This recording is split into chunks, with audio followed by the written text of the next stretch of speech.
안녕하세요. 오늘 처음 북튜브를 시작한 파란 지구입니다. 제가 파란 지구라는 별명을 갖게 된 이유는 2001년도부터 2005년 정도까지 명상을 배웠습니다. 그리고 깊이 명상에 빠졌을 때 제 손과 손 사이에 파란 지구의 아름다운 모습이 보였는데요. 그때부터 제 별명은 파란 지구로 결정되었습니다. 요즘 밀러의 서재를 구독하고 있습니다. 요즘 북튜버도 자주 듣고 있는데요. 북튜버에서 쏟아지는 주옥 같은 글들을 수년간 들어오고 독서를 연간 100여 권씩 꾸준히 해오면서 요즘 저도 북튜버에 관한 생각이 많아지고 있었고 시작을 해야지 하는 마음이 있었습니다. 그러다가 2020년 8월 6일 목요일 바로 오늘 아침 나의 마음에 불을 사르는 책을 만났습니다. 2주간의 여름방학. 사실은 제 직업은 교사입니다. 그리고 2주간의 여름방학이 있는데요. 물론 중간중간 연수도 많습니다. 오전에 여유롭게 아침 식사를 준비하던 중 유튜버 김세혜 님이 리뷰하는 백만장자 시크릿을 듣고 있었습니다. 일하며 흘려듣는 거라 귀에 쏙쏙 박히진 않았지만 유료로 구독하고 있는 밀러 서재에서 백만장자 시크릿을 검색해 보고 있었습니다. 바로 다운을 받아 읽는데 15쪽에 있는 문구, 이 문구가 제 머리를 때렸습니다. 이 책을 그냥 읽지 마라. 목숨이 달린 것처럼 인생이 걸린 일처럼 간절히 읽고 소망하고 연구하기 바란다. 그러고 나서 이 원칙들을 직접 시험해보라. 효과가 있는 것은 계속해 나가고 효과가 없는 것은 미련 없이 내던져라. 이 부분을 읽고 사실 요즘 시들해져 가던 내 마음에 불꽃이 일어났습니다. 요즘 제가 읽고 있는 책들은 심리학 책들로 오늘 아침 다 읽은 게 데이비드 호킨스의 놓아버림 책입니다. 이 책은 항복하라가 주 요점입니다.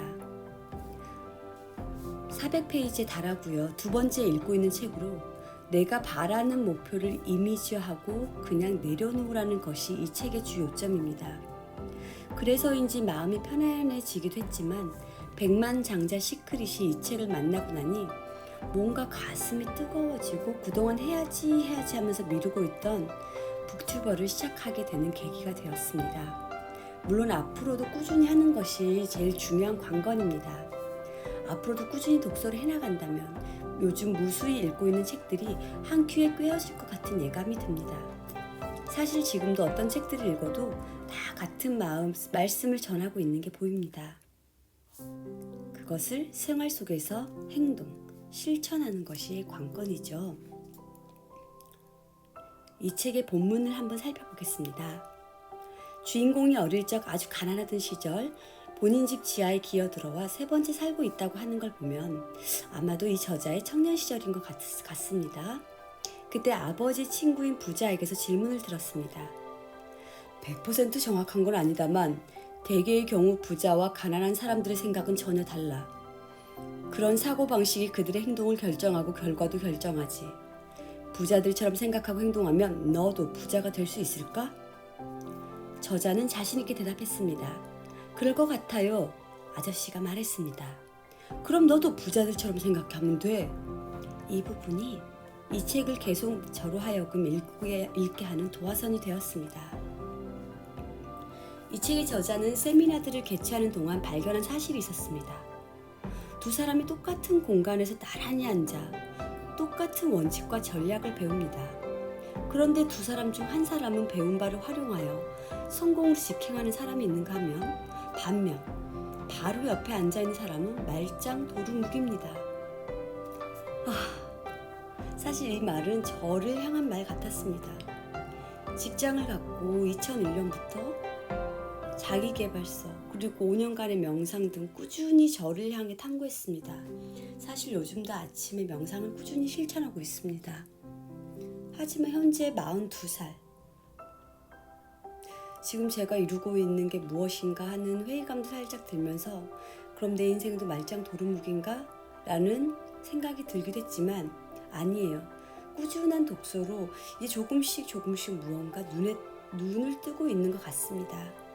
그래서 말짱 도루묵은 아니야 라고 서로 제 안에서 부인하면서 그나마 다행이다 라고 생각했습니다. 오늘 시작하는 이 북튜브가 저의 도화선이 되기를 간절히 바라봅니다. 이 책의 제 일부를 나눠드리겠습니다. 생각이 미래의 부를 결정한다. 시크릿. 부와 성공은 경제 청사진에 따라 움직인다. 부의 법칙. 열매가 달라지길 바란다면 우선 뿌리가 달라져야 한다. 보이는 것을 바꾸고 싶으면 보이지 않는 것을 먼저 바꿔야 한다. 보이는 것보다 보이지 않는 것의 힘이 훨씬 강력하다. 이 말에 반박하는 사람들은 아마 그만큼 힘든 삶을 살고 있을 게 틀림없다. 허를 찔리는 말입니다. 저자는 그 이유를 자연의 원칙과 반대로 가고 있기 때문이라고 합니다. 땅속의 것이 땅 위의 것을 만들어내고 보이지 않는 것이 보이는 것을 생산한다. 이것이 자연의 원칙이라고 합니다. 이미 자라버린 열매에 관심을 기울여봤자 소용없는 짓입니다. 나무에 벌써 매달려 있는 열매를 다르게 바꿀 수는 없습니다. 하지만 다음 해에 나올 열매를 다르게 만들 수는 있습니다. 그렇게 하려면 땅속을 파서 뿌리를 튼튼하게 만들어야 합니다. 여기에서 열매는 현재 여러분을 감싸고 있는 상황이고 저를 감싸고 있는 상황, 또 돈, 그리고 건강 상태, 가족, 그리고 인간관계 등을 말하겠습니다. 그리고 뿌리는 나의 내면, 나의 정신 상태, 감정 등등이겠죠. 우리가 사는 세상은 하나의 영역으로만 이루어져 있지 않습니다. 육체, 정신, 감정, 영혼. 이 중 육체는 다른 세 가지, 정신, 감정, 영혼의 인쇄물에 불과하다는 사실을 망각하는 사람들이 많습니다. 느낌이 오시나요? 우리의 육체는 인쇄물에 불과하다. 인쇄물, 즉 이는 프로그램에 입력되어 있는 정보, 정신과 감정, 영적 세계에 입력된 정보를 바꿔야만 문제를 해결할 수 있다는 말입니다. 돈은 결과다, 부자는 결과다, 건강도 결과다, 질병도 결과다, 당신의 몸무게도 결과다. 우리는 원인과 결과의 세상에 살고 있다. 원인이 있기에 결과도 있는 세상 말이다. 돈이 없는 건 문제가 아니라고 말한 사람이 있는가? 저자는 말한다. 돈이 없는 건 전혀, 절대로, 결코 문제가 아니다. 그 이면에 진행되고 있는 문제가 드러내는 증상일 뿐. 이 부분이 저는 너무 무서웠습니다. 지금 내 주변의 상황이 문제가 아니라 이 상황들은 내 안에 문제가 있는 것을 드러내는 것이라고요. 내면의 변화를 나에게 강력히 선언한다.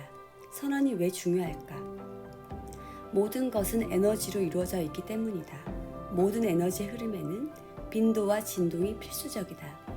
선언을 할 때마다 진동이 생기고 빈도가 늘어난다. 큰 소리로 선언을 하면 그 에너지가 몸속에 있는 세포 하나하나를 통해 진동하며 우리의 몸에 독특한 반향을 일으킨다. 선언은 우주에 특별한 메시지를 보내는 것뿐 아니라 당신의 무의식에 강력한 메시지를 보내는 일이다. 이 책의 선언에 대해서 친절하게 카드 형식으로 만들어 놓았는데요. 그 부분은 다음 회에 잘 읽어드리고 또 캡처해서 보여드리도록 하겠습니다. 오늘의 첫 저의 유튜브 잘 들으셨나요? 앞으로는 더욱 노력하고 발전해서 여러분에게 주옥 같은 선물을 최대한 많이 제공해 드리도록 하겠습니다. 감사합니다. 사랑합니다. 오늘 하루도 행복한 하루 되시길 바랍니다.